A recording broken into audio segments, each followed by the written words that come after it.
শুভেচ্ছা। ২৪-এর জুলাই আন্দোলনের কথা আমাদের সবার মনে আছে। মনে আছে ওই সময় সবচেয়ে বড় আকার ধারণ করেছিল, এই আন্দোলনকে বেগবান করার জন্য একটি স্লোগান কাজ করেছিল সবচেয়ে বেশি। সেটা কি ছিল? গোলাম আজমের বাংলায় বৈষম্যের ঠাঁই নাই। আরও একটা স্লোগান ছিল, আবু সাঈদের বাংলায় বৈষম্যের ঠাঁই নাই। বৈষম্য বৈষম্য যদি রক্ষা করা হয় এবং বৈষম্য যদি তৈরি করা হয়, তাহলে তো বলতে হবে যে যারা ২৪-এর আন্দোলনের পরিপ্রেক্ষিতে ২০২৪-এর এই অভ্যুত্থানের সুফল হিসাবে যারা এখন আছেন, তারা যদি এই বৈষম্যকে লালন করেন এবং বৈষম্য সৃষ্টি করেন, তাইলে অবশ্যই বলতে হবে যে তারা জুলাই আন্দোলনের যে স্পিরিট, যে চেতনা, সেই চেতনার পরিপন্থী কাজ করছেন। বিষয়টা খুলে বলি।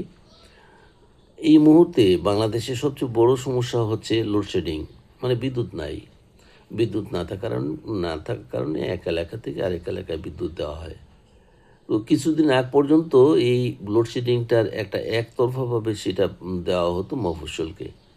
তো একসময় বলা হলো যে না, বিদ্যুৎ ব্যবস্থার একটু উন্নয়ন হবে। উন্নয়নটা কি? যে পল্লী এলাকায় কিছুটা, খুবই সামান্য লোডশেডিং কমানো হলো এবং লোডশেডিং বাড়ানো হলো শহর এলাকায়। যাক, এটার নেতিবাচক দিক হলেও হয়তো একটু বলা যেতে পারে যে বৈষম্য দূর করার জন্য চেষ্টা করা হয়েছে। কিন্তু শহর এলাকার ঘটনাটা কি? শহর এলাকায় তো বৈষম্য আরও ব্যাপক। একটা এলাকায়, আমি যেমন যে এলাকায় থাকি, সেই এলাকায় কালকে ১ ঘন্টা ১.৫ ঘন্টা করে একবার লোডশেডিং হলো এবং দিনে ৩ বার হলো। মানে ৪ থেকে ৫ ঘন্টা লোডশেডিং হয়েছে আমার এলাকায়। কিন্তু ঢাকা শহরে সব জায়গায় কি একই রকম? মন্ত্রীপাড়ায় তো ১ মিনিটও লোডশেডিং হয় না।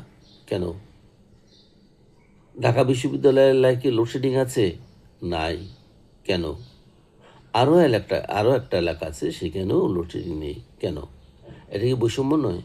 এই বৈষম্য দূর হোক। বৈষম্য দূর হোক, নেতিবাচকভাবে নয়। লোডশেডিং এক জায়গায় কমিয়ে আরেক জায়গায় বাড়িয়ে নয়। বৈষম্য দূর হবে মানুষের চাহিদা, মানুষের অধিকার নিশ্চিত করার মাধ্যমে, অর্থাৎ লোডশেডিং বাতিল করে সব এলাকায় বিদ্যুৎ সরবরাহ করে। এখন বিদ্যুৎ সরবরাহ কেন করা যাচ্ছে না, এ নিয়ে যথেষ্ট কথা হয়। আমরা ওই তর্কে যাব না। আমরা বলবো লোডশেডিং মুক্ত বাংলাদেশ চাই, যেভাবে ২০২৪-এ সবাই চেয়েছে বৈষম্যমুক্ত বাংলাদেশ হোক। ধন্যবাদ।